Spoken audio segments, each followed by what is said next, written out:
Welcome back, everybody, to the Overwatch League. It is time for our final match of the day, and it's going to be a good one. It's the Toronto Defiant versus the Los Angeles Gladiators. One personally that I've been looking forward to for quite some time. Josh, don't know about you. It's shaping up, especially with Echo in the mix. We're starting to see probably what most people would consider to be a one-sided game. I think it's going to be a lot closer than people might think, especially with Reinforce and Jax Fishes predicting Toronto. Yeah, and I think that the reason that Reinforce and Jax Fish went for the Toronto Defiant, I can only speak for the Fish here because Reinforce's predictions are just whatever he decides to make them. I think the reason is because of the Echo factor. Because I think a lot of people are putting stock in, particularly Surefour being a really good Echo player, although we don't know for sure that he is going to be the Echo player. That seems to be the kind of the theory going here, and that might introduce its own level of chaos. Yeah, of course. Who can forget as well the overarching storyline with our connections presented by Xfinity? It's none other than Surefour, Mr. Lane Roberts, and he is obviously the former member of the Gladiators, Josh. He certainly is, and this is the first time that Surefour is going to face off against the Gladiators. He was previously, I would say, the central figure of this team. Yeah. He really defined how they played a lot of the time across both Seasons 1 and Season 2. And throughout this year, he's made the move over to the Toronto Defiant. And he's been still as good as he has been in the previous 2 years, I would say. Surefour's had an opportunity to play across most of the maps. They sometimes bring in Logics and replace Surefour for these control maps that begin the series. Yeah. But generally speaking, Surefour's had a good opportunity to showcase a range of different heroes that he plays and work on developing that thing that he was always known for, which is his ability to be able to pick up any hero in the game and to be able to play them at a really high level. Yeah, and I mean the numbers as well, they kind of point towards that, you know, he hasn't been playing as well compared to when he was on the Gladiators. I would argue that I think the people he was supported by, the team that was set up in a way around Surefour to really excel, I think he's still been performing at the same level as he was on the Gladiators. I think obviously so. The numbers aren't reflecting that because they've had a bit of a worse showing this year, haven't been winning as many matches, but maybe they turn it around today, especially against his former team. It's definitely an interesting one. Food for thought. Yeah, absolutely. I think that there's an opportunity here, and I think that Surefour will be especially motivated to come in and deliver the justice to the Gladiators and try and take them out here. He's gone from a top 5 team, the Gladiators, across both years, to playing on one of the lower level teams in the league. I don't know how that's personally affected him, but this is actually a fairly capable roster. This isn't like the other bottom level teams from previous leagues. If you take a look at their roster, they actually do have very experienced, talented players across the board. They just haven't been able to really tie it together and find that synergy. They've found like a couple of comps that have worked well for them, but they really haven't found it yet. That's true. Yeah, I mean, you can see the starting lineup that they're running with, as you said previously, running Logics for this opening control map. They're no strangers to doing that one. And this entire team has talent, but they haven't found that it factor, you know. I can speak for days about Nevix, as can Jonathan, on the analyst desk. I really rate Nevix as a player on an individual basis. I think this team has a lot of really quite good talent. You can make arguments for weak points in the team itself, but they're going to be going up against quite a strong team in their own ways. That's the Los Angeles Gladiators. You can see from their starting lineups. Going to be opening up with the Mirror Birdring DPS duo. Some people claim that that is the weakest part of this squad here. I don't really agree with it personally. I think that Mirror and Birdring have been having great games thus far. I think Gladiators are definitely a mid-tier team and really just making a name for themselves at this point to try and basically climb into the upper sections of the power rankings. Yeah, I think they have some way to go if they're going to replicate their previous top 5 finishes. And in my opinion, it does come down to Mirror. I would expect him to be the guy to pick up the Echo today, leaving Birdring, the Ashe, the Tracer, these kind of heroes that he's well known on and can carry on.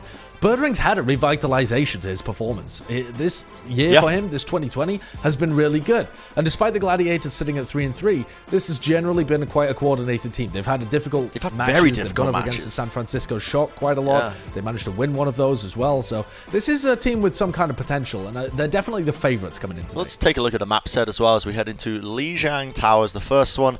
Lijiang, you see a lot of interesting stuff. I find that the better teams, when they come onto Lijiang, they don't often overly rely onto the Echo. I'm curious if Gladiators are going to be doing that. You see the May Reaper, and Gladiators, they are good at the May Reaper compositions. You know, they can work with that. It was actually the Gladiators, if you remember, that got annoyed that Valiant weren't running the May Reaper into them on control when maps. they were running the Ash Torb. They got really tilted that Valiant were running Ash Torb. So Gladiators are definitely a team that enjoy playing the May Reaper mirror. But normally they would run Jaru if they were going to run May Reaper, which in my head is either because they want Mirror to play the Echo on a couple of Lijiang maps, or it's because they have a totally different game plan and they're not planning to play May Reaper at all. For the moment, though, it seems like we've got Agilities starting out on the Echo. I hope that we do get to see Shawfar at some point play against his former team and playing the Echo, but not in this first map.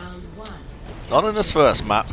Toronto Defiant opting to run the Echo here. Logic's onto the Symmetra as well, so this is a great strategy. I love this. You set up a very defensible first point with the double shield.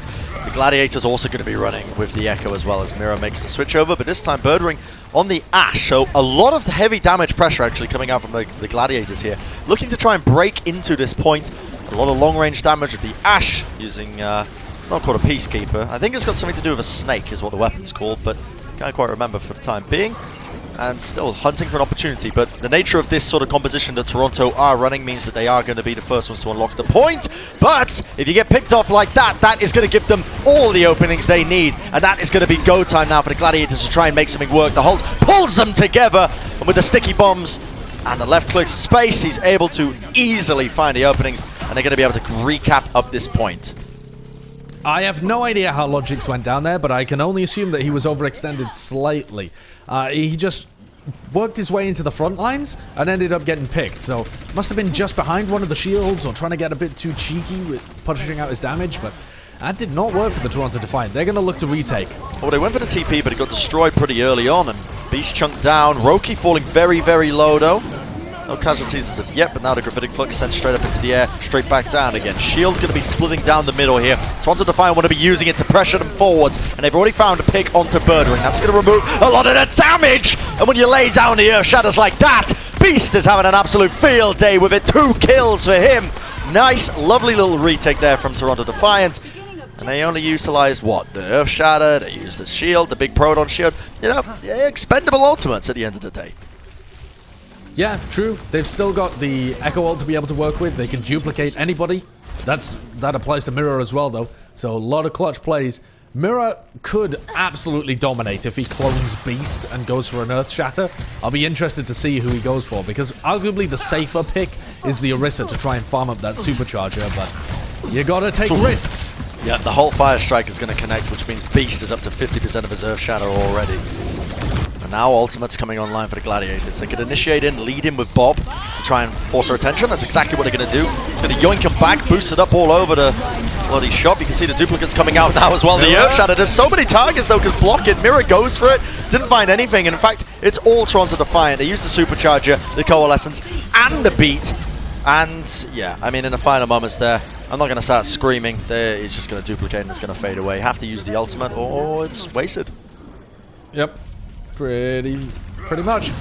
Yeah, Mirror goes for a play there, but does not land the Earth Shadow. That's a hard one, arguably the slightly riskier one. And yeah, it is really difficult playing against double shield, especially when you only have a very short time frame to be able to utilize that ultimate. Yeah, and the fact that Agility said that duplicated Orisa, so he was fortified. Oh yeah, so there's triple shields. Yeah. Triple shields and fortify on the field.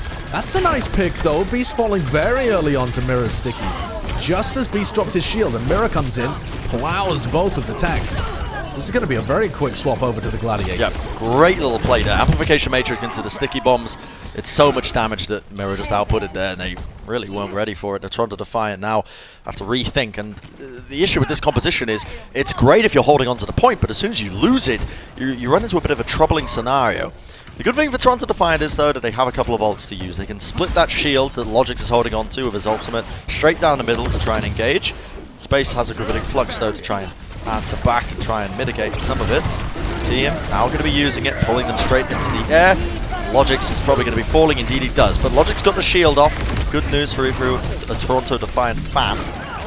Still anyone's game. Hulk going to be pulling the tank line of Gladiators together. Agilities gets the better of the 1v1 against Mirror, which means now an opportunity for Toronto to really come back into this one, especially with that pick onto Birdring.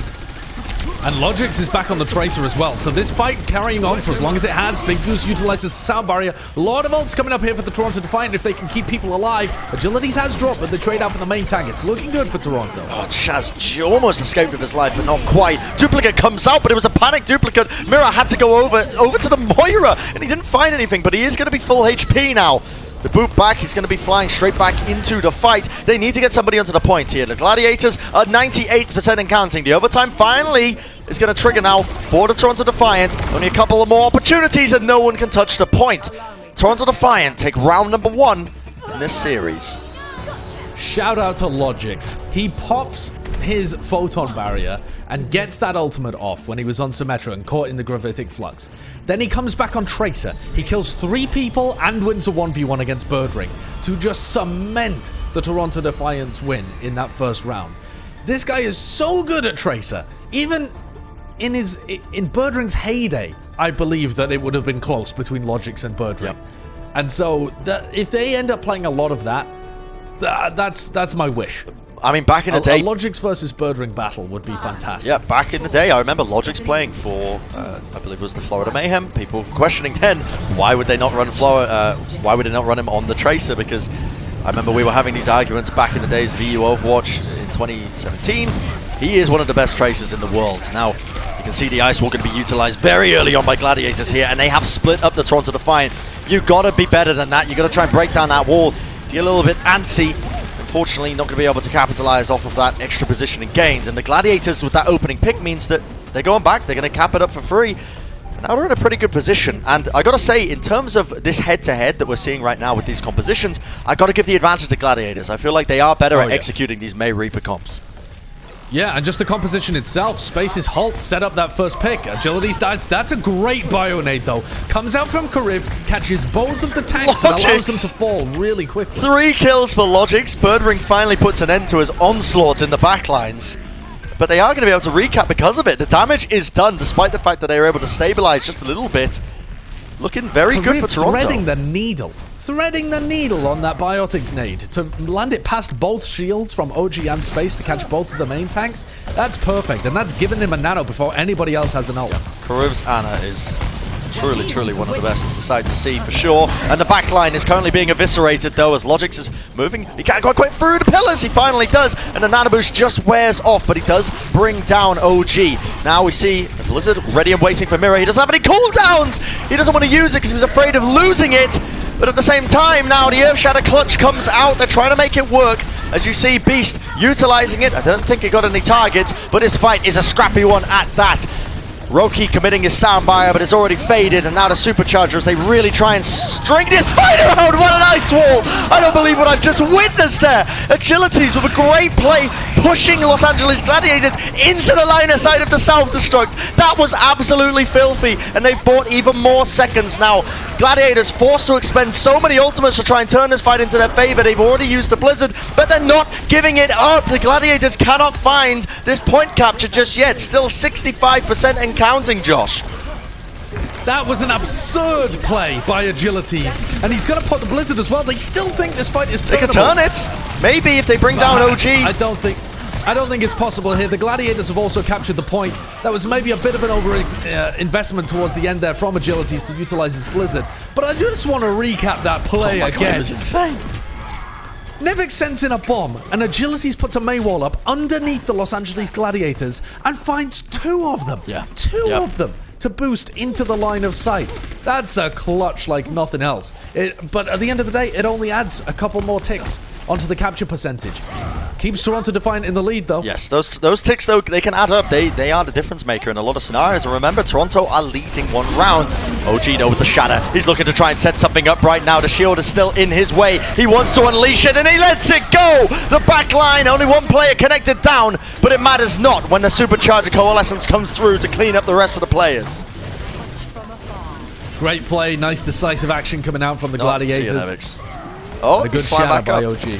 Oh, he managed to get and they Ice Wall off. Are they able to get a pick off the back of it? Not quite. So Nevek's just juking him. That Ice Wall is so easy to break these days because you can just smack out 1 pillar and your Reinhardt can manage to escape. Yeah. So it's not quite as useful as it used to be.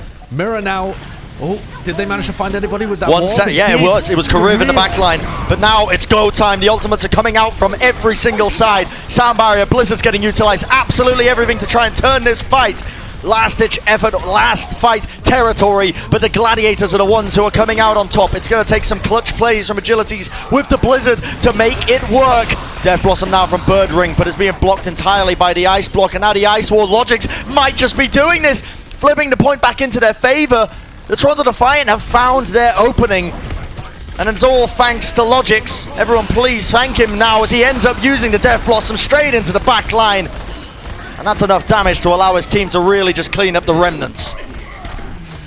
And you look at the ult situation here, it's desperate times for the Gladiators. They have nothing to work with other than an incredible clutch shatter coming out from OG, perhaps?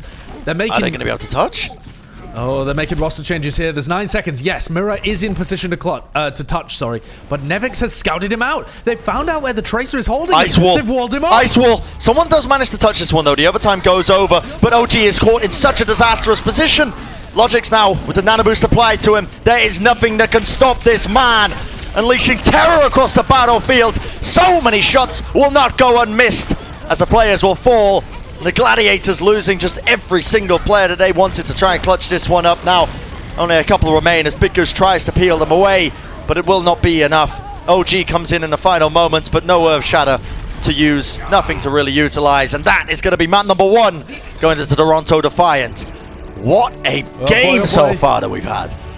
Yeah, the fish knew, Bren. The fish knew. Actually knew.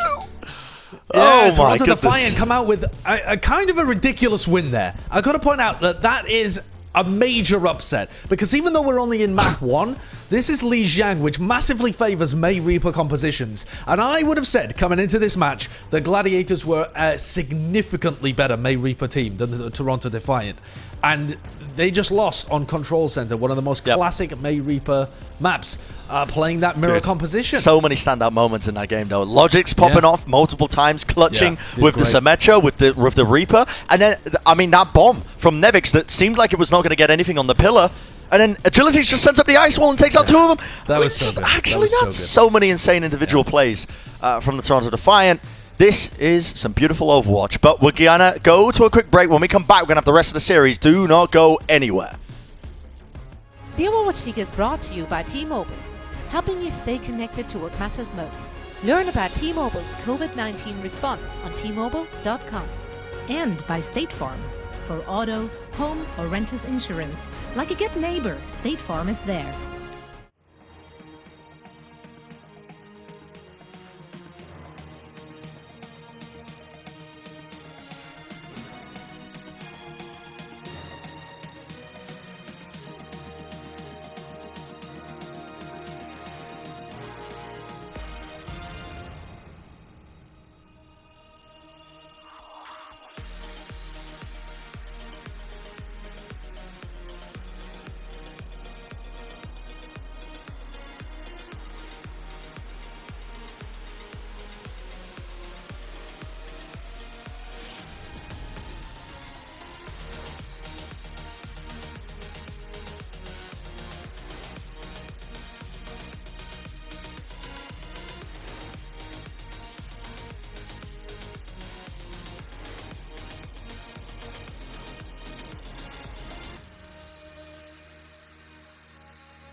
The Overwatch League is brought to you by HyperX.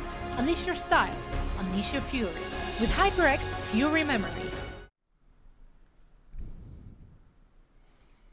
Welcome back, everybody, to the Overwatch League. You're joining us for the third series of the day. It's going to be the Los Angeles Gladiators versus the Toronto Defiant. Don't know why I'm using these hand symbols. Josh can't see me right now, but here we go. I'm just kind of waving my hands in the air, Josh, to give you some context. Gang signs around? No. I'm just kind of, I don't know, waving my hands. I don't really know how to describe it. But the match at hand has been quite unexpected, unless you're a Fish or Jonathan Larson, because they were the ones who predicted the Toronto Defiant in the Watchpoint pre-show. So very interesting stuff so far. We see the Toronto Defiant taking an early lead against the Los Angeles Gladiators. Wonderful stuff. We saw some great individual plays, but now we're going to be moving over into a different map, and we also have a couple of substitutions, at least one of them that everybody is going to be quite excited to see. Surefour coming in for Logix. Yes, and Surefour coming in for Logix is interesting for a couple of reasons. One, because Surefour's in playing against his former team. That's awesome to see. I hope that we get to see a masterclass performance here so that he can, you know, prove to the Gladiators that he was somebody they should have kept on perhaps in 2020. But also because it seems to indicate that Surefour is not, in fact, going to be playing the Echo. Now, I don't know about you, but me and Jeff Kaplan and probably a bunch of other people as well instantly think of Surefour when we think of players that are hyper capable at not just DPS picks, but also tank and support picks as well, just anything in the game. And so the fact that he's going to come in here and probably be playing agilities on the Echo and him picking up like the Ashe or the Tracer, for example, that's interesting. Yes, it is indeed. Maybe too much pressure on the young man's shoulders, but Surefour is no stranger to it. As you can see, Eichenwald is the map we're going to be heading into. Nice little note as well that I want everybody to be aware of. In the pre-game lobby there, you can set your little icon, your avatar, your emblem, whatever you want to call it. Everyone has their former team, apart from Surefour. So obviously Surefour's former team would have been the Gladiator symbol. Everyone on his team, so you've got Kariv with his Valiant, Beast actually with the Philadelphia from when he was playing on Fusion Uni. Everyone with their former team, apart from Surefour, you know. The mental warfare, Josh, is all I'm saying. It begins early. You know, he's trying to get into their heads, he comes in. I like it. Yep, I like it as well. I also love watching Surefour play Ashe. He is an incredible Ashe.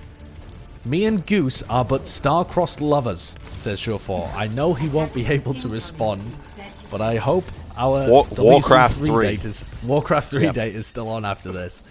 Well, why does he know that he won't be able to respond? Does D.Va keep a leash on his players' keyboards? I mean, are they only allowed to touch the WASD keys? Maybe after the Twitter outburst from the other day. You never know, right? D.Va might be standing over them. They're on match chat lockdown. Yeah, he might have put a ban on typing in match chat. You never know. The plot thickens. It really is mental warfare. Mental warfare. Oh, wow. Okay. But it's like, it's kind, you know? He's killing them with kindness. Yep.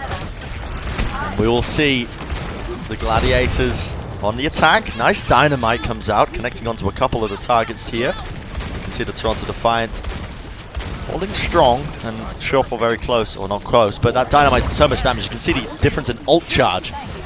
Just to really get an indication of how much damage he really did with that one. 33% to Birdwing's 10. But just trying to find an off angle, trying to find an opening, and that's the name of the game with these kind of compositions.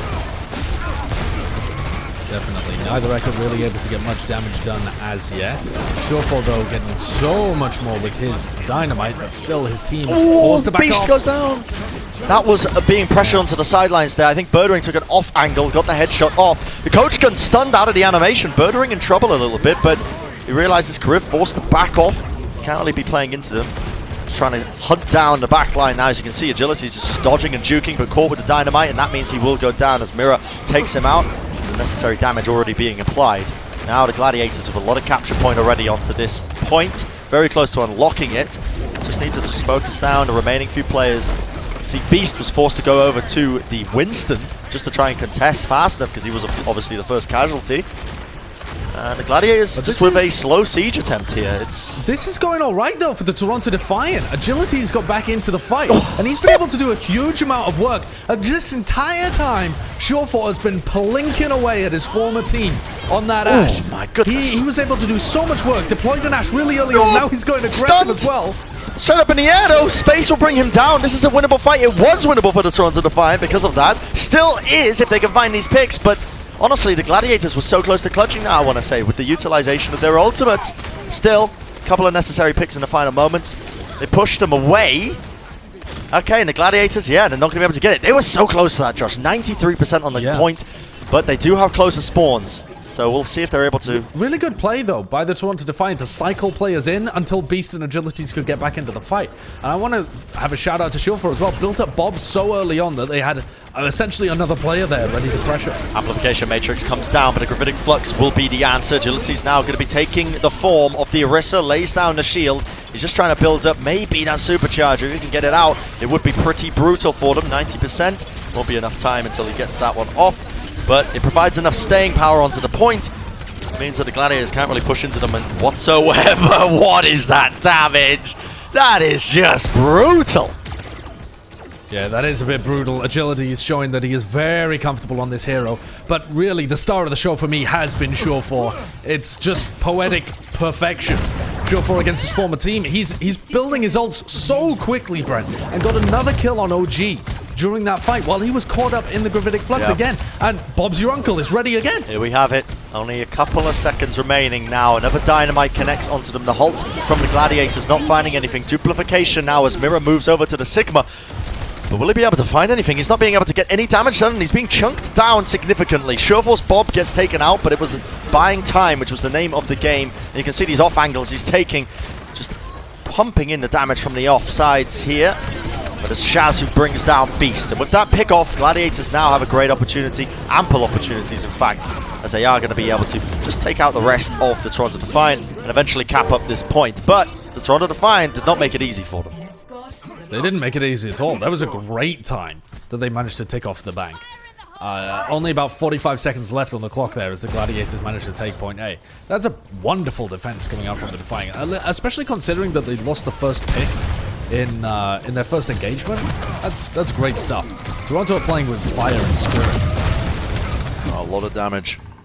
But the high ground's still in control here for Toronto, and it's important as well. It gives you the opportunity to engage when you want to. A lot of people don't realize that, but yeah, high ground control, pretty important. This time though, the Defiant choose to sack it off. They want to try and contest the card at this corner. Good opportunity too. Now as you see the ultimates coming online. Supercharger for Toronto. And that's going to force the positioning of Gladiators round this corner, because you do not want to be playing into the Supercharger. They're running out of the line of sight, just trying to wait out the timer for it. But they've also now given up the high ground. Yep. So Gladiators just took the opportunity to rotate onto the high ground. Yeah, they were running away, but they also made it useful. And the positions have completely swapped.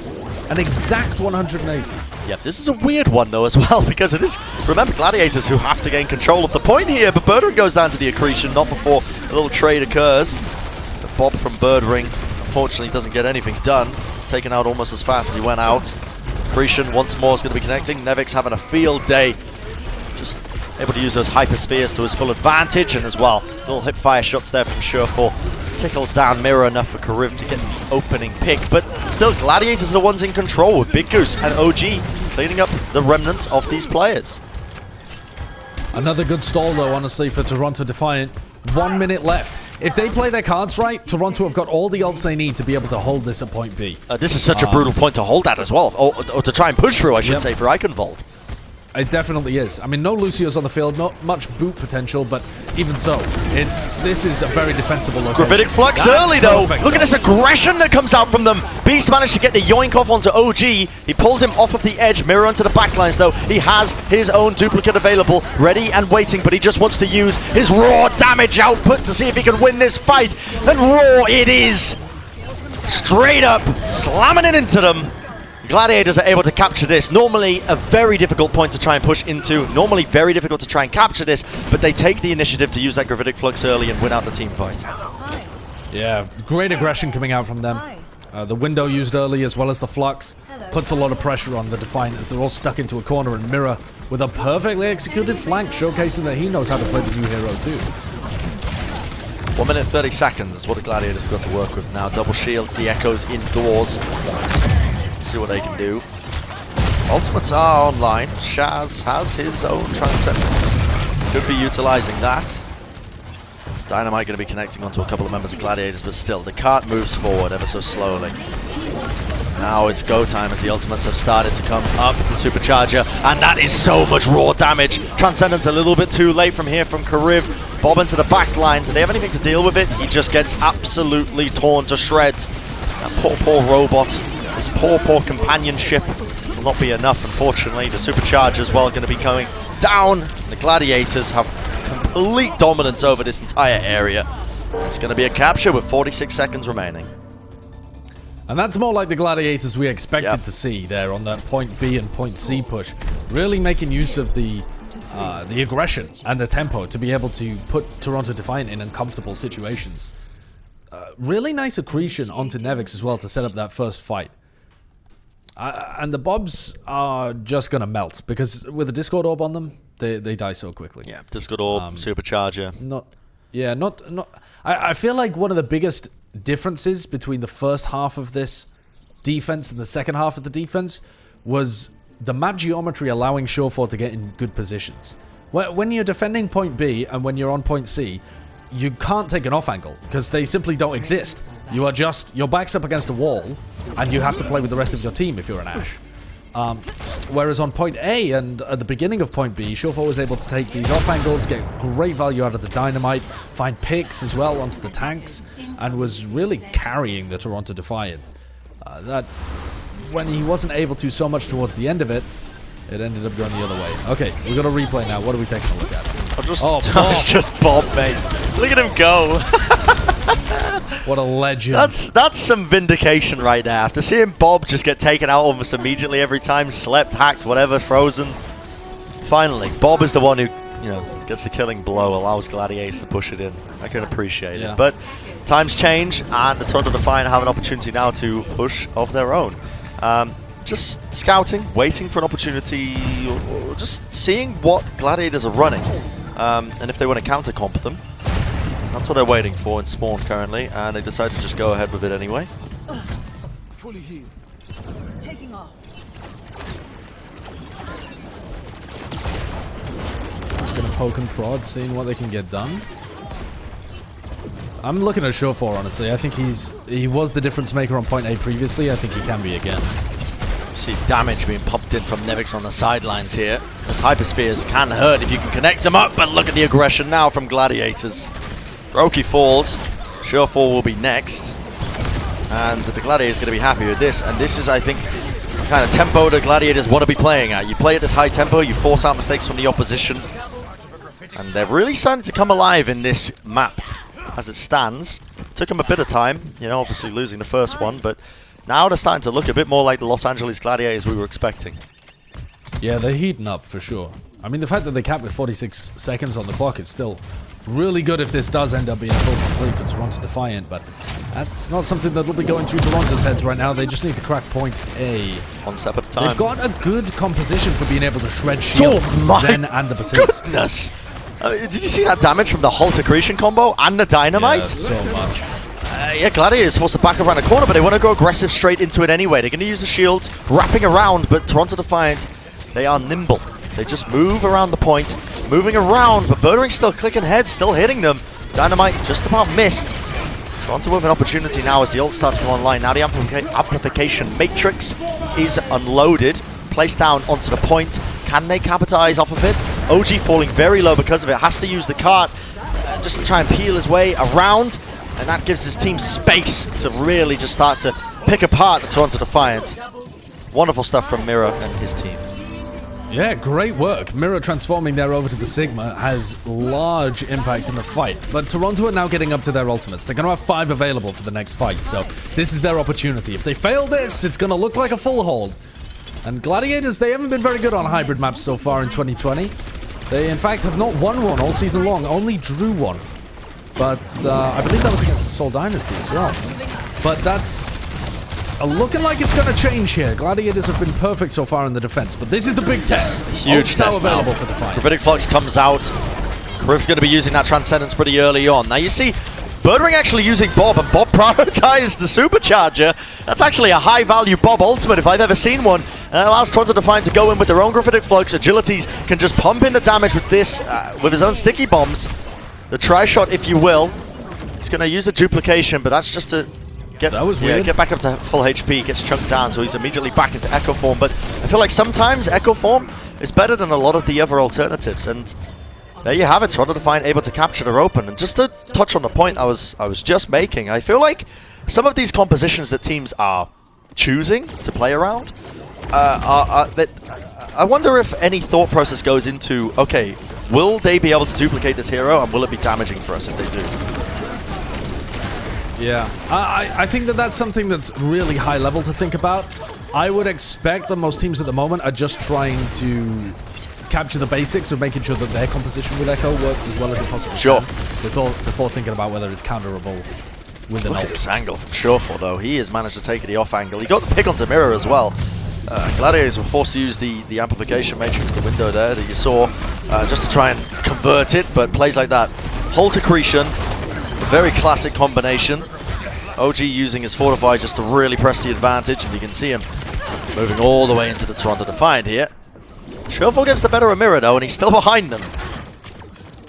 Yeah. This composition is so nasty for being able to combo halts with things. You have halt comboed with accretion, dynamite, and stickies. And then that's on top of whatever normal shots you want to be pumping into the players that are all halted together. It's a ridiculous combo. Supercharger from on high. Surefour using Bob, but he gets caught in the corner! Oh no! I could see the play. Bob. Yeah, poor Bob. He's so lonely down in the sewers. Here's the thing, is it poor Bob? Because, listen, at least he's going to be able to run away of his own volition. He's not going to get, you know... Yeah, he'll have a full life. He has a full life, you know, and not all Bobs live their full lifespan. It's very sad, but it's the world we live in, unfortunately. Gladiator is still holding strong on the defense. Mirror holding onto his duplication as well. They have ults to try and defend this one, but Surefour gets the better of Birdring once more. And it really does feel like we're seeing the DPS duos pop off in their fullest of plays right now. Agility's going to be getting the better of him, using the duplication on the Sigma. Mid-air trying to use that accretion to try and cancel him out. It's mayhem right now that we're witnessing, but it feels like Toronto Defiant are the ones who are gaining the edge, the slow advantage. With only a minute left, could not have picked a better time for it. And this is a similar situation that the Gladiators were in. And the Gladiators managed to run forward with very aggressive ults and turn things around. That's exactly what they're trying to do again here. But the Immortality Field is so clutch and Mirror finds Karim. Yep, but Shaz is out of positions and he will go down because of it. Still, the front line is in trouble now for the Toronto Defiant. What a boop. OG and Space making it work. I think that was all OG at the end of the day, but Space managed to collect one of those in the kill feed. Wonderful stuff from Gladiators. Now only 40 seconds remaining. And the Toronto Defiant, they have no ultimates to work with, and one of the most difficult points in the game to push. This is looking really rough now for Toronto, despite the fact that their defense was really excellent up until that final point of Part B. They're getting stuffed here. And with no ult to work with, how do you even function? And the Mirror's taking down Roki again. Mirror's just been a plague in the Toronto Defiant backline. Sorry, but that is brutal. I don't even know if they can even touch this one now. Agilities is forced to play forwards. Oh, the dynamite connects as well, and Bigger's putting in the damage. It really does feel like the Toronto Defiant are falling to pieces. Now look at Agilities. He's able to touch it in the end. The Supercharger, though, laid down by OG, spraying them down from across the map.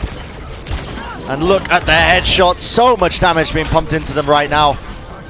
And that is going to be that. The Los Angeles Gladiators stopping the Toronto Defiant in their tracks. They're going to even out this series 1-1, and it truly does feel like the Gladiators were just warming up. Yeah, they've started heating up now. That was a great hybrid performance there. Like I said previously, that's their first all season long, first win? Hybrid win of 2020. Wow. Yeah, so the Gladiators definitely did improve as we've seen this series progress. I think that the Batiste Zen compositions worked very well with them. I think getting Birdring over onto the Ashe as well, where he was able to counter Surefour, put up better numbers towards the latter half of Eichenwald there as well. I think we've got a series on our hands though, Brent. I don't think the Defiant are going to just fall over. There's a second half of this series and I'm anticipating it being close. Yes, I could definitely agree with you. I could see this one going to series. Or the distance, I should say. We're going to find out what our analysts have to say now as we head over to the game break. Don't go anywhere. More of the series coming up soon. The Overwatch League is brought to you by ZipChair Gaming, the official chair supplier of the Overwatch League.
Welcome to our game break presented by Pringles Wavy. I am Zoe and joining me are Costa and Reinforce, and it's currently 1-1 apiece. And it just so happened that Reinforce actually picked her onto Defiant to win, and Costa, the more reasonable of the two, went with the Gladiators. And I'm not saying that because I also picked the Gladiator. Very cool.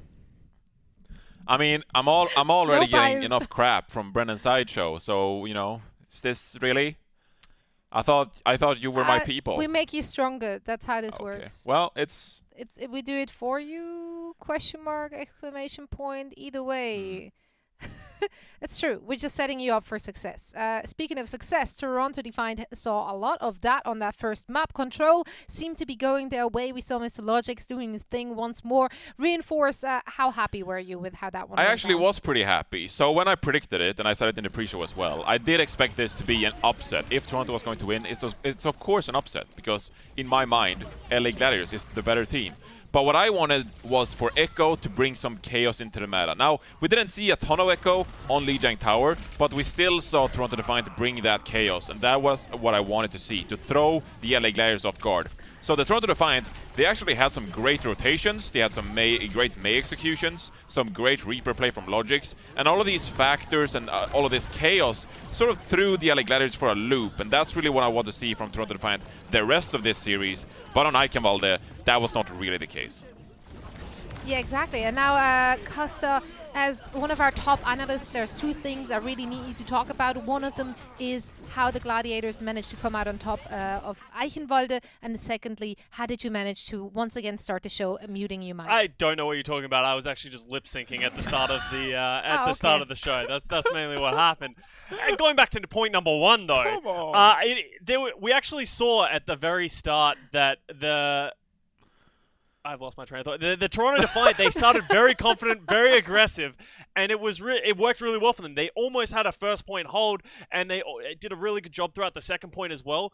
But somewhere along the line, it just sort of crumbled, and when that happened, they seem to have lost their confidence as well. And from that, the Gladiators have just run with it, and they played really aggressive, really well, and they've just started comboing their ults really well, finding their rhythm. So if I'm the Toronto Defiant moving forward, I just need to find that rhythm again and find that confidence.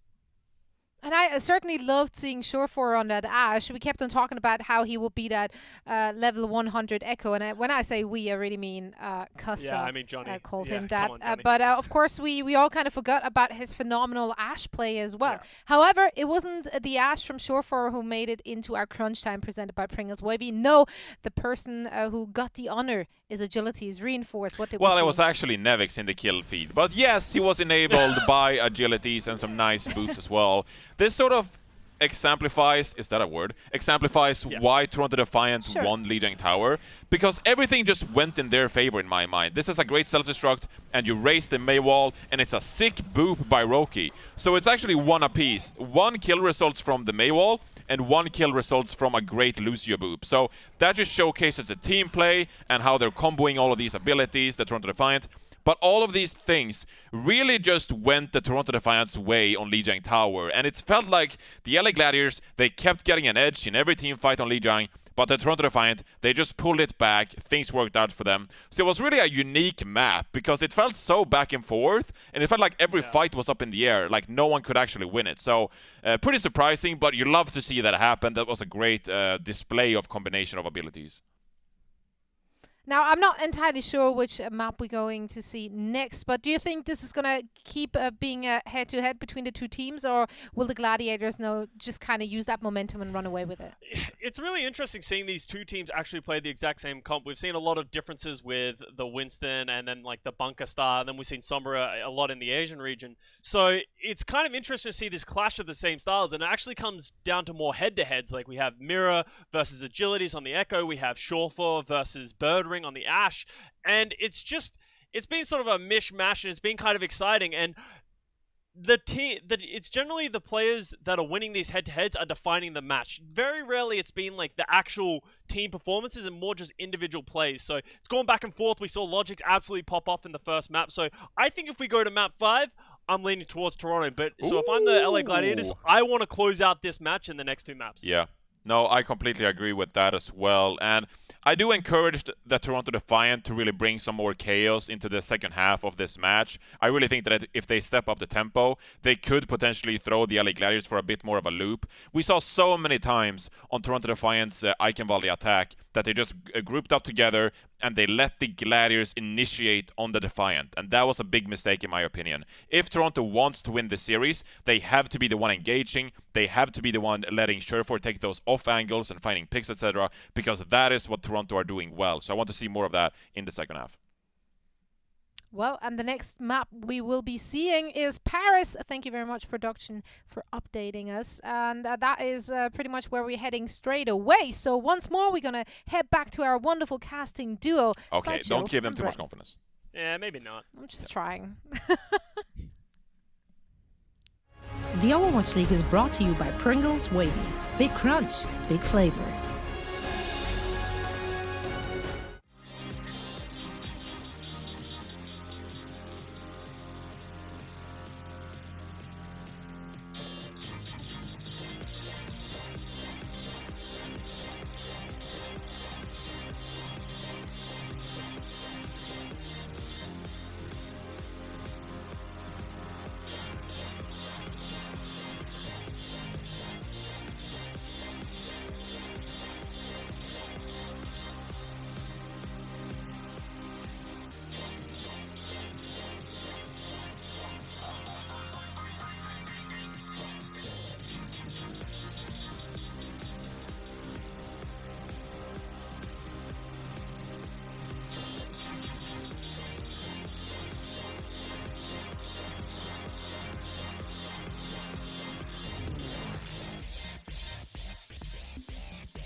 Coca-Cola is the official refreshment of the Overwatch League.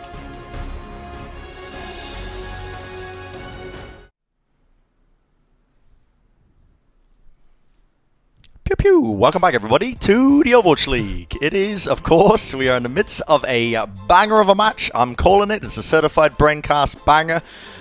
The Toronto Defiant versus the Los Angeles Gladiators, and it's shaping up to be a good one, Josh. It really is. It definitely is. Both of these teams are liking to play similar compositions, similar styles, and our analyst test was talking about it. A lot of it's just coming down to these 1v1s, the direct player head-to-head matchups. And I'm interested to see which team's going to get the better end of it. I have a feeling that we're going to be going the distance here. Yeah. The Gladiators are heating up in the series, but I'm not convinced that that's going to last all the way through maps 3 and 4. Yeah, I think I would agree with you, and especially as we take a look at the maps a little bit later on, you'll notice that the map that we're going to be going into is none other than Paris. And Paris is one of those maps where you see these wonky results coming out, mainly because it can be either snowbally or it can just be a complete shutout. You never really know. It depends on the meta. So I would normally agree with you, Brendan. I do agree with you because the meta is so different. But the Gladiators are 4-0 all time on Paris. They've never lost on Paris as a franchise. That's but pretty nuts. Some of those results are from previously. Not all of those results are from this meta, certainly, and not all of the results are even from this year. Yeah. So even though the team has historically been good on Paris, I think that I definitely agree with you. This has been a topsy-turvy day. They won their hybrid map, which they haven't done all of the season. And also, the Defiant have never taken a map off the Gladiators before, and they did that straight away in the first map. So everything's been topsy-turvy today, so that might indicate a bad omen, bad juju for the Gladiators coming into Paris as well. Okay. Yeah, I mean, possibly. It also might be a dark day if you know, Jack's Fish out-predicts the analysts on the Overwatch League desk. I mean, I don't know. Maybe it is an omen, a precursor. The Pets have had a pretty good record, I think, when it comes to predicting teams, haven't they?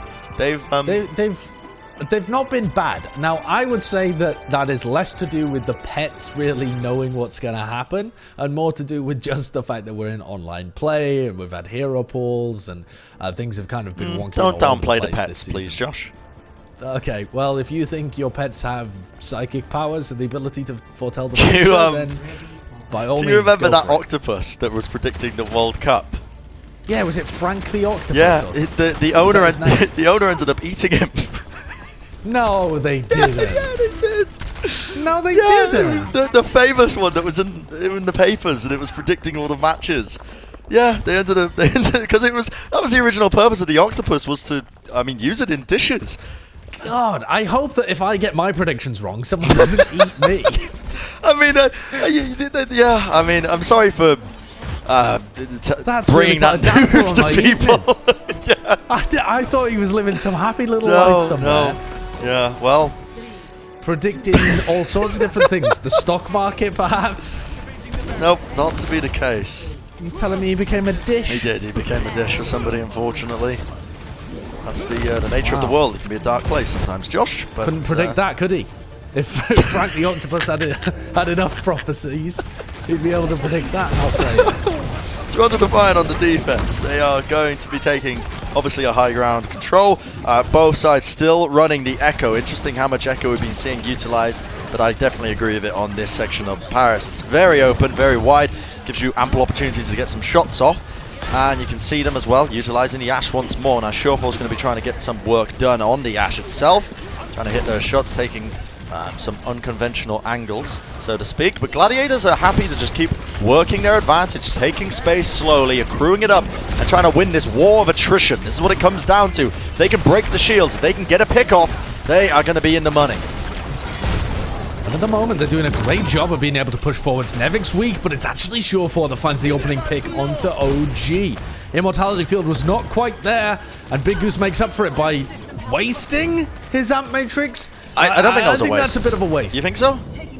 Yeah, I think so. I mean, did they really get anything done with that? No. Well, I mean, that wasn't the amplification matrix, but we'll take the kill, you know? I think Gladiators will be pleased with that. Yeah, my mistake, Josh. For some reason, in my third eye, I just thought that Roki used his amplification matrix and then won the fight. But it was not the case. It was actually the other way around. Don't even know how you really mix that up. I guess it could be the coffee and no food, but who knows? Well, Toronto is still in a fairly decent position. Agility that's a great pick. But Kariv dies as well. The DPS for the Los Angeles Gladiators are going crazy right now. Yeah, Mirror in a bit of trouble. Looks really comfortable on Echo. He does look comfortable on Echo, but a little bit uncomfortable in that scenario as he had to back off when he was on 90 HP. And the damage that they're able to pump in is more than enough to try and push this over into their favor right now. You can see the Toronto Defiant are just being back slowly into a corner. Why are you running? Come back here, Roki. And that is going to be the Gladiators able to cap up this first point on Paris. A really nice pick coming out from Birdring, opened that entire thing up. Because otherwise, Agilities and Surefour were kind of outplaying their opposition.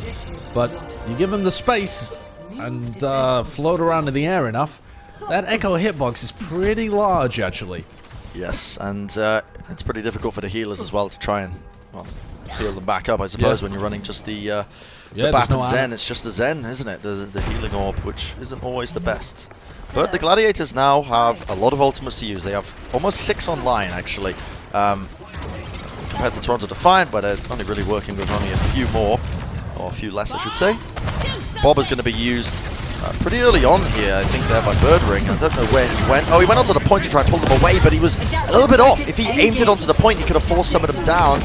But Gladiators going to still try and work their advantage. You see the duplication being used as Mirror moves over to the Sigma. And he's just forcing them back. He's taking a very unconventional angle, but it's okay. When the duplication fades, not only is he pressuring out Surefour, but he can just zip back to his team as well. Now we see the Gravitic Flux by Space being utilized. Don't know how many targets that connected onto, but they're not able to find any picks because of that Immortality field that was utilized by Defiant. Roki keeping his team still alive, and now it's their turn to fight back. As you can see, Gravitic Flux answered back with a Transcendence from Shaz, but Mirror going down means that you're losing a lot of your damage, and Surefour cleaning up 2 kills for him already. And this looks to be almost a dead push now from the Gladiators. Oh, yeah, Surefour's so good when it comes to the Ashe. I think it's probably one of his better heroes, which is weird because he plays so many that it can often be difficult to decide what Surefour is actually the best at. But he's really got a kind of a great natural grip on Ashe that a lot of other players struggle with. You were talking a little bit earlier, Brian, about how the different aiming style tends to throw you off. It throws me off completely, yeah. I think that's also an experience that's shared by a lot of other players, but Surefour is so good at it. Indeed he is. He's a very, very talented young man, Mr. Lane Roberts, and he's holding on the defense now. Has a Bob to work with. Little Bob boy wants to send him in. Little Bob. See if we can make some work with that. And right now Gladiators is going to be rotating all around the left-hand side. Amplification Matrix goes down, which could be brutal. If Birdring finds a headshot here, it is over for anyone who walks into his line of sight. But Toronto play it quite intelligently. They're waiting around the corners. OG gets shunked down. Has to be healed up there. Dynamite comes in, does connect onto a couple. Nevix falls though. Bob in the midst of it. I mean, he just goes down almost instantly. Well, bye-bye. See you later, Bob. OG caught down into no man's land a little bit, and the Bob of his own. Surefour sends it out. It's going to be contesting them just ever so slightly. Dynamites as well being traded. Gladiators through a slow attempt. No one able to really connect onto the point, and that was such a weird engagement. That really was quite strange, but I think when you consider how the Gladiators pushed the first time and the second time, there's a pattern that unveils itself, and it's that the Gladiators don't really care about being able to do make the most plays with their ultimates or anything like that. They're not trying to wipe out the Toronto Defiant immediately. They're just trying to get on the point, have some space, and push the Toronto Defiant into smaller areas where they can do damage. A reminder to everybody at home, of course, Activision Blizzard and the Overwatch League, we're proud to support the World Health Organization to encourage all of our players to play a part together. That's right. Use the hashtag, everything else. Join us. Show us your Gremlin Goblin Cave Gamer setups. I want to see them. You know, we're using the most powerful initiatives and preventative strategies to protect ourselves from the COVID-19. So we all have the power to combat this pandemic by just staying at home and playing together online. And that is fantastic. If I could solve every problem in my life by staying home and playing games, I think I would have solved world hunger. I try to sometimes in my ranked games when I stay at home and play online. I have been known to try and solve world hunger occasionally.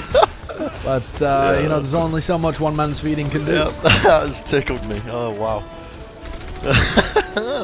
Okay. Alright, well, Gladiators on the defense this time around. That is a nice little... That's cinematic. I like that. Observer. Well done. We've actually got Roki starting on the Lucio to speed boost his team out of the spawn. Surefour's going to go and scout. Oh, correct. Roki as well. Interestingly, this is one of his first times playing with the Toronto Defiant since Kellex retired, or moved away from the team. So this is kind of the backup bench main support for the Toronto Defiant, getting playtime alongside Karif today, but it hasn't seemed to make too much difference to how Toronto have performed. Yep, Ice Wall comes up. That's just going to give Toronto the damage mitigation, so to speak, to try and get into this building here that you see them in. And now they wait for the cooldowns to come back up, rinse, repeat, hopefully. This is the aim of this sort of composition and playstyle. Speed boost is going to be utilized to try and see if they can get a pick off. Huge dynamite connects onto a lot of targets. Can the Defiant connect anything? Again, the Ice Wall being used defensively, but Birdring is waiting on the high ground, and he's hitting these shots. Finds one. Can he find another one? Using the coach gun to just repurpose his positioning, so to speak. Charge attempts coming in there from Beast as well. He chose to go for a gig play. Agility's on the May, froze up Mirror, and took him out. And Toronto Defiant now with this pick, they may be able to make something work off the back of it. We'll find out now.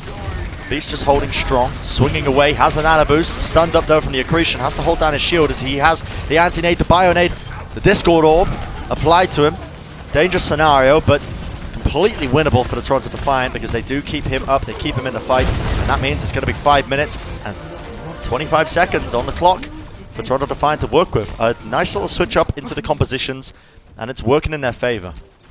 Yeah, really nice work from Toronto Defiant. I mean, I might be out here on an island, but I really do think that May Reaper is very, very viable on most of the maps in the pool and can beat a lot of these echo compositions. I think once the meta settles down a little bit, you'll still see that, but that was showcased there to be incredibly effective. We saw it in the Asian games just the other night. I didn't get the opportunity, unfortunately, it's very to map watch dependent. it, but yeah, it's very map dependent. Look at that Earth Shatter! Okay, Beast, that's going to force out so many ults from the Gladiators.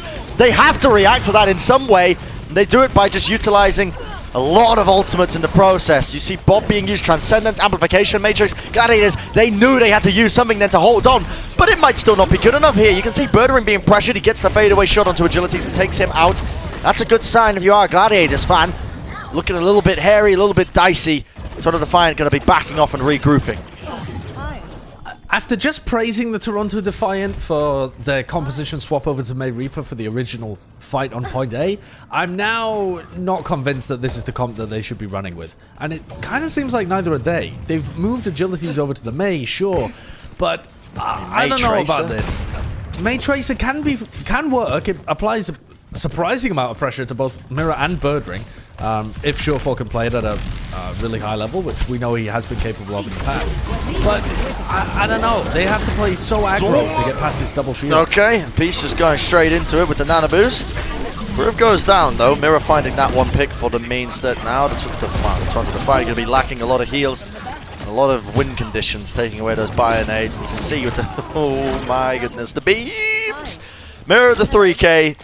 I tell you, I mean, there's some part of me that just loves to see raw tracking from these gamers, and yeah, I love the fact that we have a hero that not only needs sort of the projectile aim where you have to aim ahead, but also raw tracking as well. It's very Quake-esque, isn't it? It's lovely.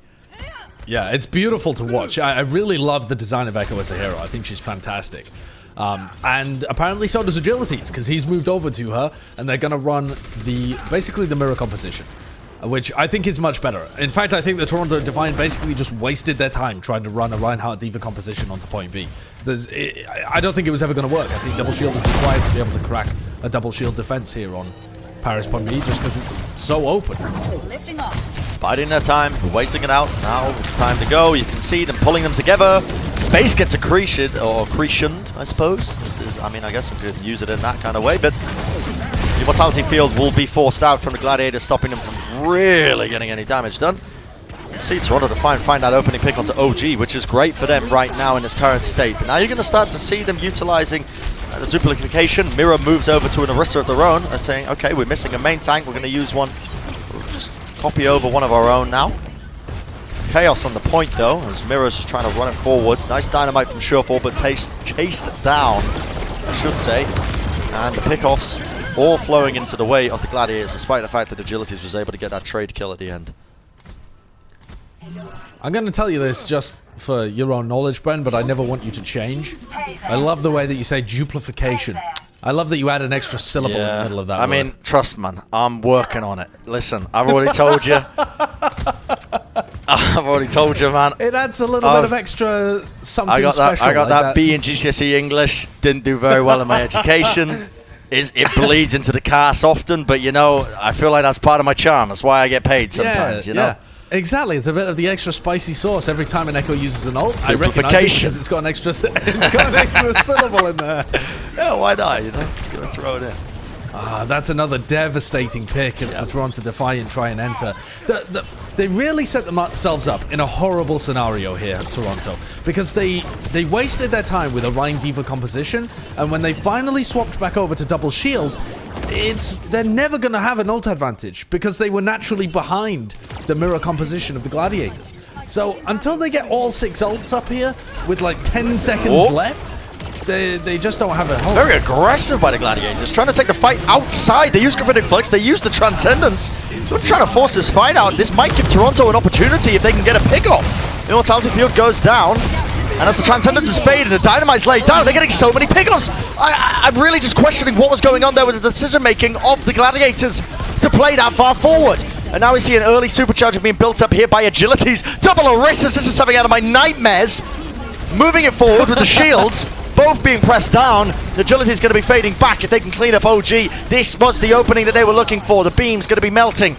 And now, another opportunity. Holt comes in. Anything to combo with? Not quite. Agilities has got to go sicko mode. He's got to try and find a couple of pickoffs. It's got to be clean, but it's not enough. The Gladiators are finding so many openings now. Birdering works his way on the flank and wins the 1v1 against Roki. And that is going to be Paris going away to Los Angeles Gladiators. They keep their perfect record on the map. They are now 5-0 franchise all-time, the Gladiators on Paris. And Toronto were not able to flip the tables on them. I agree with you. I think that final defense from the Gladiators was a little questionable. But when you think about how slow the compositions are in general, if they can push out there and even trade, even if they get 2 kills, if they can just slow down the enemy team coming in, with only 10 seconds left, their spawners are going to be there in time. Yeah. So, a little bit of a risky play, but I think overall it works out, especially considering that they were at an ult disadvantage. In my opinion, probably the ult tracking from the Gladiators, they thought that the Defiant were much closer to their ults. So they wanted to make a big play before they were just at a significant ult disadvantage. Sure. So probably Big Goose tracking things in his head, thought that the Defiant had done a bit more damage in the previous fights, so called for an aggressive play.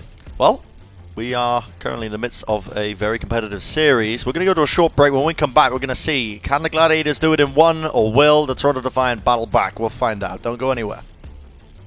The Overwatch League is brought to you by T-Mobile, helping you stay connected to what matters most.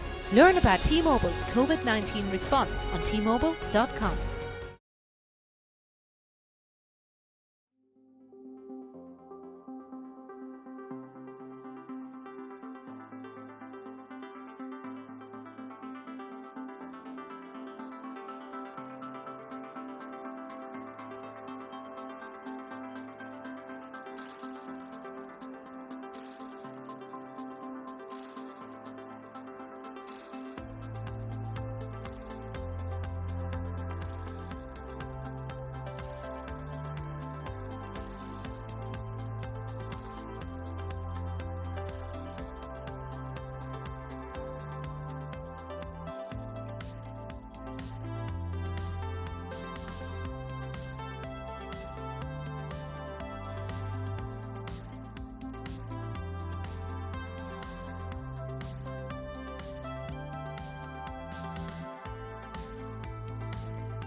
Welcome back, everybody, to the Overwatch League, and of course we are in the middle of our series. It is the Toronto Defiant versus the Los Angeles Gladiators, and I'm afraid I've got to apologize to a lot of you as well.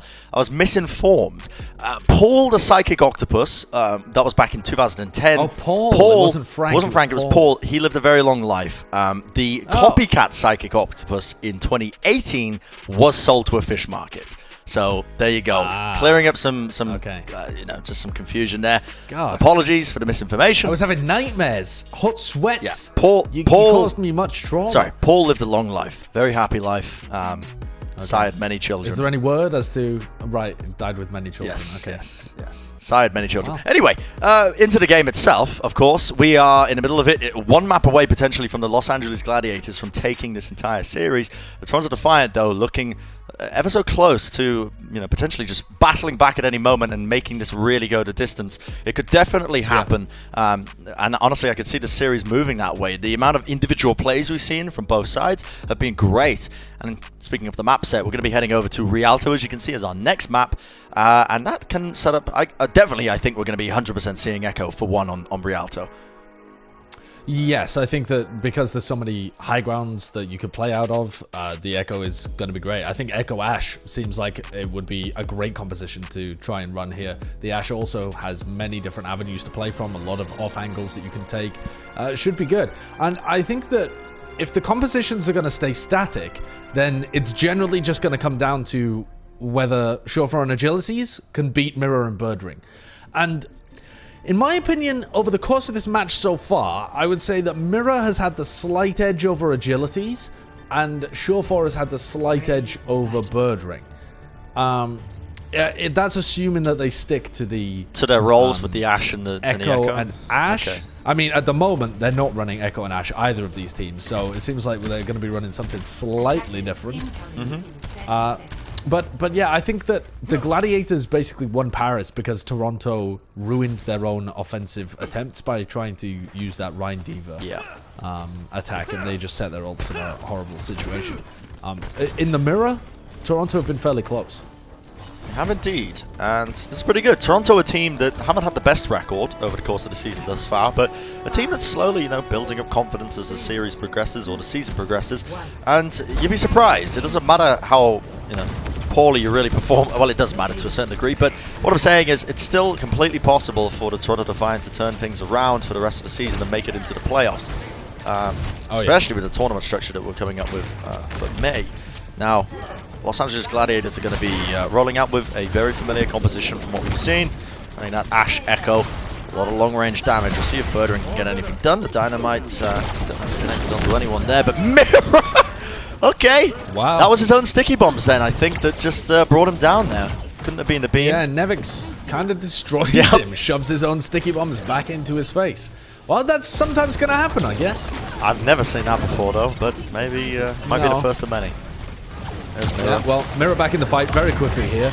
They're looking to crack this Soldier 76 composition that Surefire is running. Slightly different, gives him a bit more mobility, a bit more tank shredding, I dare say, but a bit less pick potential, generally speaking. Well, speaking of, he finds a pick regardless, and the Immortality Field is going to be the next thing to be focused down here. The Toronto Defiant still holding strong, especially this is the kind of playstyle that Surefire likes to go for. Take the off angle, see if he can get some of that easy damage in.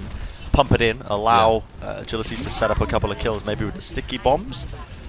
I think it's a little more reliable pressure onto Mirror as well, especially on such an open area, because the Ashe is more likely to have somebody get up in her face, maybe a bit more counterable by running the Tracer, whereas Surefire, you see here, is just applying constant damage, constant pressure onto the tanks and onto the Echo. Locking the legs. Gladiators are just trying to take now a bit of a roundabout approach to try and get to the point, but it's not working out. When they're trying to make the move, so you take so much excess damage that all Agilities has to do is then just beam you down as you're trying to rotate, and you just get destroyed. It's almost like an insta-kill when they're on low HP because of the extra damage that it does when you're below that certain percentage of health.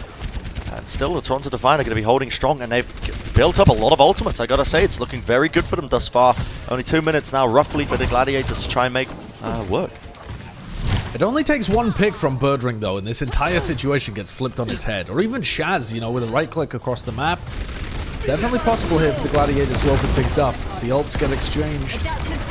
Yep. You see them being exchanged straight across the board here. Now, see the duplication. There you go, said it properly that time. Agility's moving over to the Orisa. Lays down a supercharger. I didn't want you to change. Sorry, I apologize. I'm sure that there was actually probably a lot of people getting quite annoyed. So really, I'm learning on the fly like some sort of advanced AI. That's how my brain works.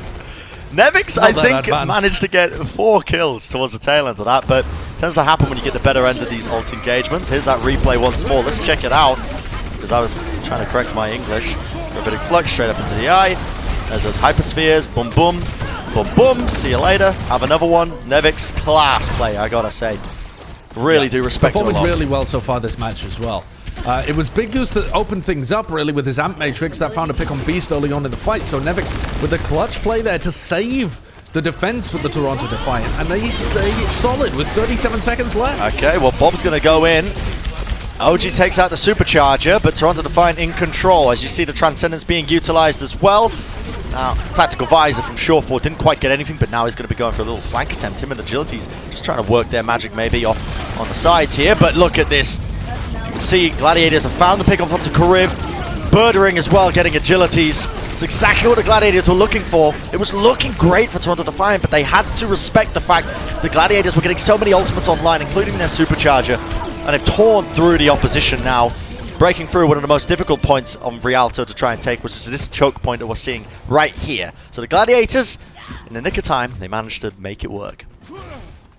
They certainly do. That's point A cracked open, and Shore4 now goes over to the Ash. So that was a point A defense-specific strategy for the Toronto Defiant, and now we're seeing the mirror composition again, where honestly it's been really even, like I said, between these two teams.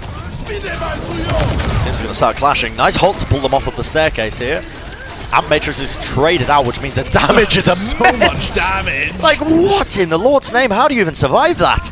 Roki ends up going down. He doesn't survive it. The Immortality Field was the first thing to fall, obviously.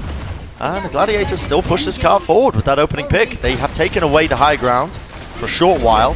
Now they've got to try and push this round the U-bend. Quite difficult to do. As you can see, the ultimate's now being utilized. As Agilities, he ended up using the duplication onto the Orisa. Sorry again, Josh. And really a bit of a stalemate, as you're seeing neither side really wanting to push in. But Gladiators doing what they do best, slowly taking space, forcing Defiant to make decisions. Gravitic Flux getting forced out here. Dynamite just missing from Birdring. Going for these easy shots, and you're right, Josh. The Gladiators are just playing this slowly. It's working out in their favor, though. Slow siege, waiting for mistakes. Beam comes out. It's going to connect the kill onto Shore4 pretty convincingly. And Kariv, last man standing. I want to kind of point the distinction here between playing slowly and just waiting and not doing anything. Because when we saw the Boston Uprising earlier today, they would frequently just wait and not do anything. But when I say the Gladiators are playing slowly, they're constantly applying pressure. Like even now they're moving forwards, but they're chipping away. They're slowly, solidly placing their shields a little bit further forwards, spreading out and doing damage, taking any space that's given to them. It's not fast and aggressive, but it's constant pressure. And Toronto Defiant forced to use the supercharger here. You can see Mirror uses the duplication once more, taking the Orisa. Orisa a very popular target these days. Do it, extra sheer pressure, a bit more sustain onto the points themselves. Now you can see Birdring taking pot shots. And again, it's that trying to force out mistakes from the Toronto Defiant. That kind of pressure forced them to use the supercharger earlier probably than they anticipated. Gladiators, all they had to do was wait around the corner, push back in again, and next thing you know, they've got 1 minute 34 in the time bank and 3 points on the clock.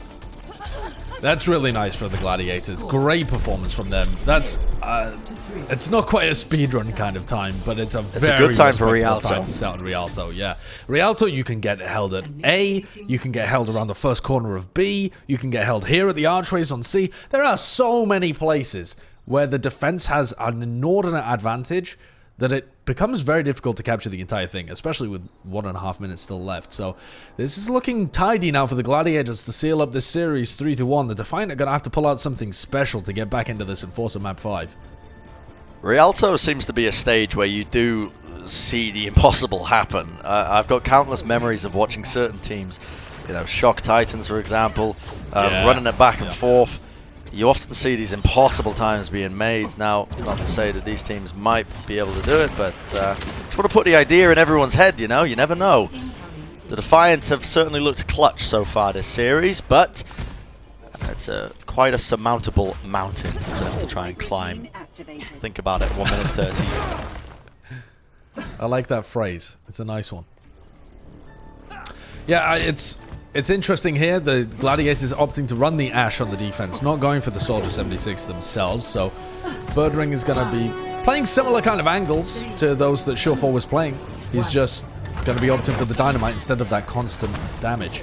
And looking for picks with his Viper. Dynamite on high. That's an interesting one. Okay. A little bit of some CSGO vibes there. As you see the grenade just flying through the air, but didn't really manage to do much. No, it didn't do anything. Surefour going for these flanks, and that's the thing that I think Gladiators are going to be reading quite well. Obviously, they played with the guy for so many years. They kind of know how he likes to play as well. Just trying to get onto these flanks to try and pump in some early damage. Shield from on above. The accretion goes flying out here. Big Goose going down. Wow, that's huge. That is a great pick off because now they don't have the immortality. They do not have the heals. And yeah, OG's going to get shredded. There's a Discord orb on him already. Surefour is flanked around the back. He was getting pressured from the front. But this is where Defiant need to continue to press forwards. They need to be running at their opponents and continuing this pressure. They can't allow the Gladiators to get another fair fight without applying any damage. But they've let them escape, really. Well, oh, they did force out immortality. That's pretty good. That's not bad. That's not bad at all. And Agilities, he's searching, he's hunting. Over the rooftops, gliding. The Predator and a Knight. Look at him go.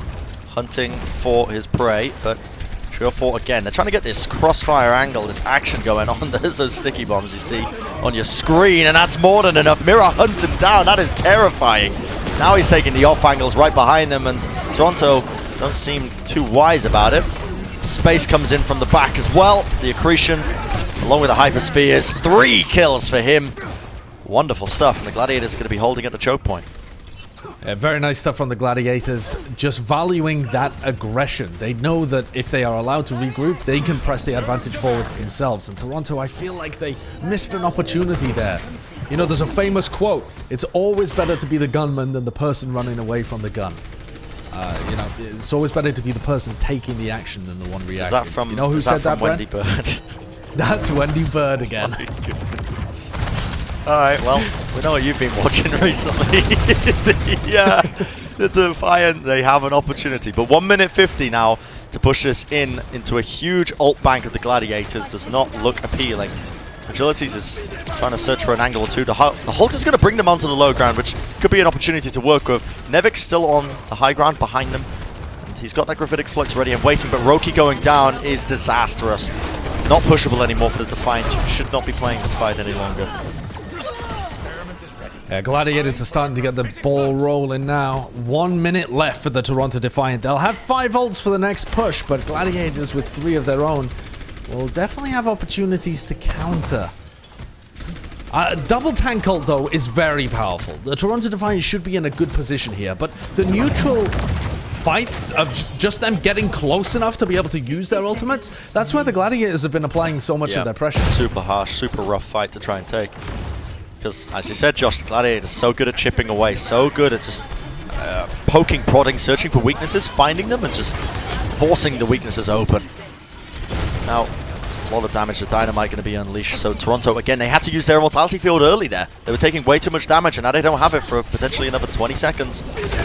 Oh, the Amplification Matrix gets used, but that's going to force out the Gravitic Flux from the Gladiators, sends them up. Birdring's able to get an easy headshot kill. You can see the Superchargers being traded by both these teams, just trying to burst down the shields, and that is the damage being done.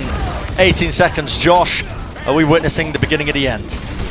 This looks like curtains for the Toronto Defiant. They need to reset quickly, but with only 10 seconds left, Roki's being forced to swap over. That actually might make a bit of a difference there. Kariv taking out anyone even touch though, Josh? Available. Can anyone touch? They can.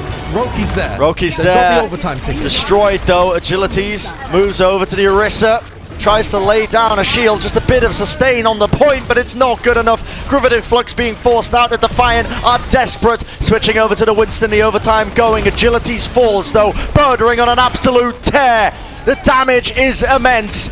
And they are formidable indeed. The Los Angeles Gladiators going to be stopping them in their tracks, and they are going to be taking the series 3-1. Great work from the Gladiators, shutting down their former teammate of Shore4. They attempted to mount a reasonable attack there, the Toronto Defiant. They had an opportunity, but the Gladiators are just too strong right now. It was a fairly close game. The scoreline doesn't quite indicate how winnable some of those maps were for the Toronto Defiant, actually, but unfortunately, just not quite good enough. The Toronto Defiant have, I think, showcased today that they are certainly not a team to take lightly, but they're not quite able to punch at the same kind of level as the Gladiators. Yeah, it'll be interesting to see the progression of the Toronto Defiant as a team over the course of the season. I mean, like I was saying earlier, you know, this a couple of losses early on, they can be quite damaging, but it doesn't completely hurt your playoff chances, especially if you can squeak into the tournament structure. You know, in May that we've got going, you can steal a couple of wins there. So. And I think, Brent, that they'll be looking towards the future, especially with the tournament structure in May, where they can make deep runs. And I don't think they need to make any changes. I mean, as you know, I'm sure, the famous quote goes, if you know you have a future, there's no reason to blow up anything in the present. Do you know who said that one, Brent? Don't tell me Wendy Bird. Yeah, that was Wendy Bird. She's just absolutely full of incredible quotes that you can take it away into your life production. And apply to your Overwatch games. Anyway. So there, you know, Toronto Defiant are really going to be focused on the future, I think, because they're another team a bit like the Florida Mayhem, where it would be nice to see how they stack up against the rest of the competition, and we will see if they're able to qualify for that May tournament. Yes, absolutely. Great plays all around, though. We saw some fantastic individual performances from some members of Toronto Defiant. Likewise on the side of the Gladiators, and Gladiators, again, just really showing paces that, you know, got to keep an eye on that Gladiators team. You never know when they're just going to evolve into the next level and suddenly be a contender for one of the top spots. That's the beauty of that team in general. Across the board, though, I think today's games, today's matches, you know, aside from the middle one, you know, have been quite quite entertaining. Yeah, and even the middle one, to a degree, has been entertaining as well, just seeing the evolution of Florida. Yeah, definitely. I think we've seen a bit of the evolution of the metagame as well, but really the echoes have been what defines these games. Yes. You know, and I want to give it a shout out to Mirror as well, because that guy played fantastic. I'm glad you're giving a shout out to Mirror because he's actually our Xfinity player of the match. So there you go, Josh. And yeah, he did have a fantastic show all around, didn't he? And it feels like, you know, I guess we're giving a player of the match to a lot of these Echo players recently. But the thing is, it is the Echoes that are the defining. They are the spearheads of these compositions. They're the ones who are going to be pumping in the damage, duplicating, creating the plays. So often you want some of your most valuable players to be playing that role. And I think Mirror today was the spearhead for the Gladiators. I would also say that the teams have all figured out who the best Echoes are within their own rosters, right? Like, just via scrims, you figure out that, okay, Mirror's better than Jaro is, so we're going to run Mirror. Mirror. And actually a very fitting name as well, now that I come to think of it, considering that Echo can clone people. They make just mirror copies of their opponents. Maybe Mirror was always born to play this game. And anyway, the point that I was going to make is, it's been interesting to see these teams play so much Echo this week to get an idea in our heads of who some of the best Echo players in the league are. Because when you have an Echo on both sides, some of the battle really does come down to whether you're able to stop the enemy Echo from approaching your team and to taking these aggressive positions. And so there is a little bit of the Echo v Echo fight that we normally only see in, like, Tracer v Tracer or Pharah v Pharah fights. Especially that Mercy's out of rotation as well. It's very much a pure 1v1, isn't it? And it comes down to those individual mechanics of the you know, kind of trailing your aim a little bit just so you can properly aim those projectiles with the sticky bombs, and then follow it up with, you know, the old LG, you know. Definitely getting some real arena shooter vibes from Echo when they were making this hero. I'm a huge fan. And Ashe as well, right? Like, Ashe is also one of those heroes that when it was released, we all loved the design of it because it's just so pure and goes back to those arena FPS roots that everybody loves from. And I think that the Ashe Echo compositions and Echo Tracer and all the different stuff that we've been seeing this week have just been a delight to both watch and cast. So yeah, hero pools and the addition of Echo making things incredibly exciting this week and leading to a really awesome situation for our May tournament, because all heroes will be available at that point, so we can see how the Echo kind of stuff stacks up against May Reaper and May McCree and all sorts of those different things. Yeah, this tournament is going to be nuts, actually. Now that you mention it as well, because the hero rotations are going to be obviously added for the tournament structure, so we get to see the teams with full creativity unleashed, and it's going to be really cool to watch. And I think the thing that I'm most looking forward to regarding that is going to be, of course, some of the storylines that come out of this, because playoff scenarios, when you have these brackets, they always produce the best storylines. You get these just runs from teams that you wouldn't expect. I don't know, I'm getting hyped just thinking about it. It's going to be great. It's going to be awesome. Yeah, I think it's going to be really fun. I mean, a lot of the community has been speculating power rankings, who are the best teams right now, this kind of stuff. And one of the best ways of being able to figure that out is to put them in a tournament, apply some elimination games, and see who makes it to the end. You know, you're thinking about North America, the region that Toronto Defiant and Los Angeles Gladiators are playing in. The San Francisco Shock and the Philadelphia Fusion are both looking pretty scary, but they've both been beaten before, and they've both been taken to 5 maps pretty regularly, so it's pretty wide open in this side of the world. Absolutely. Now we are just waiting on the final interview, I believe, that should be coming pretty soon. So that's the reason why we're just kind of jumping from topic to topic. Josh, anything you want to really talk about in the final moments while we have this podium before they take it away from us? Yes, I would like to talk about Surefour as well, and just a bit of a recap of his performance, because I think that a lot of people coming into today might have thought that he would be the Echo player for the team, but it makes sense that Agilities picks that up. Yeah, I actually did think that Surefour would tend towards the Echo, but I like the fact today that he was able to play on the Ashe. I think Ashe is one of those heroes that he has a specific knack for that a lot of other players in the league don't quite. And the combination of running Surefour on the Ashe and Agilities on the Echo, I think, is a good look for the Toronto Defiant. And if that ends up being the meta, even when Widowmaker and McCree are back into the hero pool, which seems unlikely but possible, I think that Toronto could be better than we had given them credit for previously. Sure. I think this week of matches, just to reflect across the board, I really enjoyed this meta that we've witnessed in this little bubble, this little pocket, so to speak, with Echo being introduced, especially because as I've mentioned so many times before, Mercy has been out of the pool. Now, a lot of people, speaking to a lot of pros, they were saying to me, you know, they don't expect Mercy to be played, even when she was available to be played alongside Echo. But it is a dynamic duo almost that just empowers an already very strong character, very strong hero. But like you said, tournament structure coming up in May, we're going to be able to see with no hero pools what exactly they're going to be able to do and break down. So that's going to be interesting to see. Now, I believe I'm getting confirmation that we may have an interview ready very soon. Just waiting on the final few moments of that. But all in all, fantastic sort of, I guess, weekend of matches, Josh. I thoroughly enjoyed it. And yeah, we received word that our interview is indeed ready. So, Custer, take it away with Big Goose. Wonderful stuff. Thank you very much, Bren. I am here with Big Goose. Big win by you guys. Was that harder than you guys expected? You are going against Toronto. You guys are a strong team. Was it easier or harder than I think it was probably about something we expected. I think we kind of struggled on the first map and some of the first points. I think Toronto played well, but I think we should have been able to like break those first point defenses like a bit faster, in my opinion.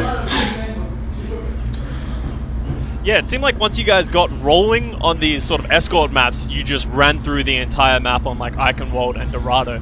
We saw you guys play a lot of this Echo bunker style with the Ashe and the double shield main tank. Is that what you guys think is the best in this week's hero pools? I think so. I think that goes without saying, because just seeing how we play around the comp, like sometimes we play Brig, and once we know what they're playing, we just go for the strongest spam comp, and at least based on the scrims we have played, it looks like the strongest comp like right now.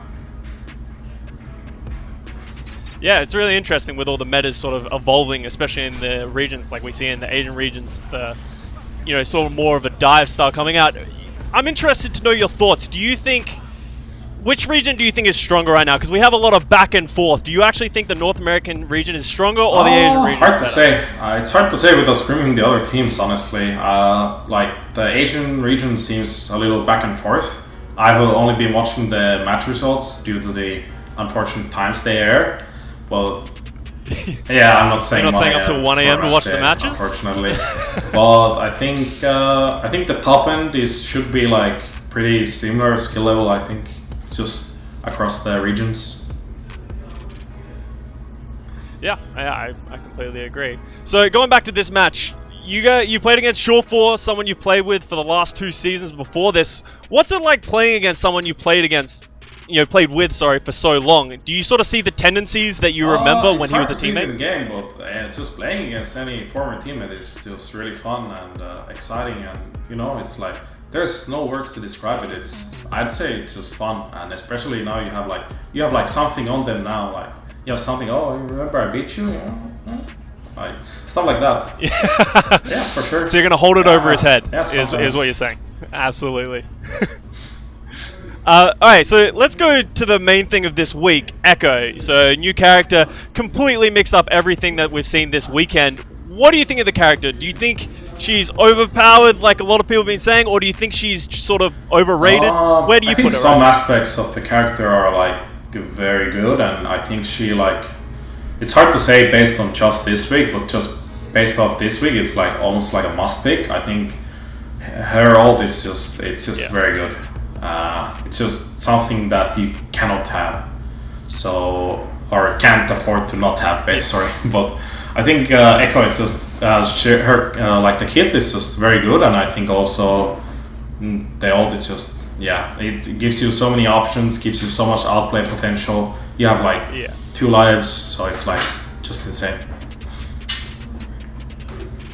I'm curious, when I first started watching these matches, I started seeing double Winstons come out of everywhere. I know you were there way back in the day when double Winston was meta. Do you sort of get some PTSD of going all the way back there and like you're going back in time? Back like the old days where you have 1 tick, you go 2 Winstons, 2 Tracers, 2 Lucios, and just run over people. And it's kind of gives you a little nostalgia about that, but I think sometimes it gets really hectic and you have no idea what's going on. You have 4 Winstons jumping around, you have no idea what's going on. Yeah. Just good times, just going back. Alright, well, that's it for me. Thank you very much for the interview, Big Goose. I appreciate you giving us your time. Alright, guys, remember we have coming right up, so thank you very much for watching, but stick around for that. See you soon.